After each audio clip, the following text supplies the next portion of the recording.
পশ্চিমবঙ্গের মুখ্যমন্ত্রী মুর্শিদাবাদ আসছেন।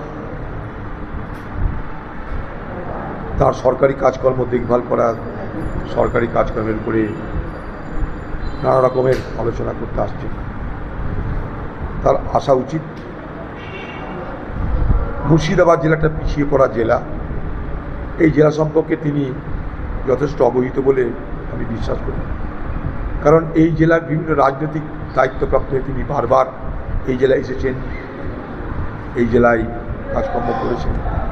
এই জেলার জেলা পরিষদ থেকে আরম্ভ করে পঞ্চায়েত সবই তার চেনা জানা। পিছিয়ে পড়া জেলা হিসাবে বাংলার মুখ্যমন্ত্রীর কাছে দু তিনটে ছোটো ছোটো দাবি থাকবে আমার। এক, মুর্শিদাবাদ জেলায় একটা রেল কোচ ফ্যাক্টরি করার চেষ্টা করা দরকার।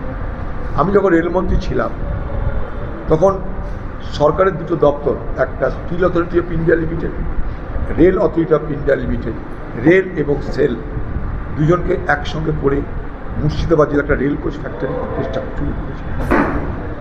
যেহেতু এখন ডবল ইঞ্জিন সরকার, জমির কোনো অভাব নাই, কেন্দ্রের রাজ্যে দুই সরকার মনে করলে একটা রেল কোচ ফ্যাক্টরি করা সম্ভব। মুর্শিদাবাদ জেলায় বিস্তীর্ণ এলাকায় মানুষ জলাভাবে ভুগছে, চাষের কাজে জল নেই, অথচ মুর্শিদাবাদ জেলার প্রাকৃতিক সম্পদ যথেষ্ট আছে। সেই রকম একটা প্রাকৃতিক সম্পদের নাম ভান্ডার দ্য বিল। সুদূর ভবনগর থেকে শুরু করে চূর্ণী নদী পর্যন্ত এই বিল বিস্তৃত। সেই বিলটা বোঝে যাচ্ছে, সেই বিলের মধ্যে ইটের ভাটা তৈরি হয়ে যাচ্ছে, অথচ এলাকার মানুষের জলকষ্ট শেষ হচ্ছে, চাষে জল পাচ্ছে না, মাটির তলায় জলের স্তর নেমে যাচ্ছে। এই জায়গায় দাঁড়িয়ে আমার দাবি একটা, যে মুর্শিদাবাদ জেলায় ভান্ডার দ্য বিল সংস্কারের জন্য রাজ্য সরকার বিশেষ ব্যবস্থা নিক, বিশেষ আর্থিক অনুদান দিক। রামজিরাম যোজনাতেও এটা কিন্তু আরামসে করা যায়, কারণ মূল কাজ মাটি কাটা।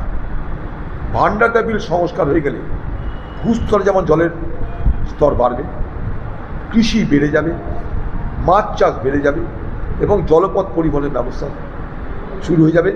প্রাকৃতিক ভারসাম্যে একটা অসম্ভব রকমের অনুকূল বাতাবরণ তৈরি হবে। বাংলার মুখ্যমন্ত্রীকে বলবো তাই, ভান্ডার দ্য বিল সংস্কারের জন্য আপনি উদ্যোগ নেন। 3 নম্বর, এর আগে আমি এটা নিয়ে অনেক পদযাত্রাও করেছি, তাই আমি জানি ব্যাপারটা। 3 নম্বর, কয়েকদিন আগে আমি বেলডাঙ্গার ভাবতায় গেছিলাম। সেই ভাবতায় কয়েক বছর আগে সেখানকার স্থানীয় মানুষ জমি দান করেছে, টাকা দান করেছে। কি না, রাজ্য তুমি অনুমতি দাও কিংবা তুমি দায়িত্ব দাও, একটা মেয়েদের জন্য গার্লস কলেজ করে দাও। জমি দিয়েছে, কোটি কোটি টাকা জমি দিয়েছে বিনা পয়সায়। আজও পর্যন্ত সেখানকার তৃণমূলের আমলে তারা ভোট করেছে, ভোট নিয়েছে, কিন্তু সেই ভাবতার মেয়েদের কলেজটা কিন্তু তারা করেনি। অথচ সাধারণ মানুষ কিন্তু উপযাচক হয়ে স্বেচ্ছায় জমি টাকা দান করে এটা করেছে। আপনি জানেন, একটা পরিবারের একটা বউ, সে নিজের অলংকার 10 লক্ষ টাকা বিক্রি করে জমি কিনে দিয়েছে অন্যান্য লোকের সঙ্গে। অনেক জমিটার দাম, কয়েক কোটি টাকার জমিটার দাম।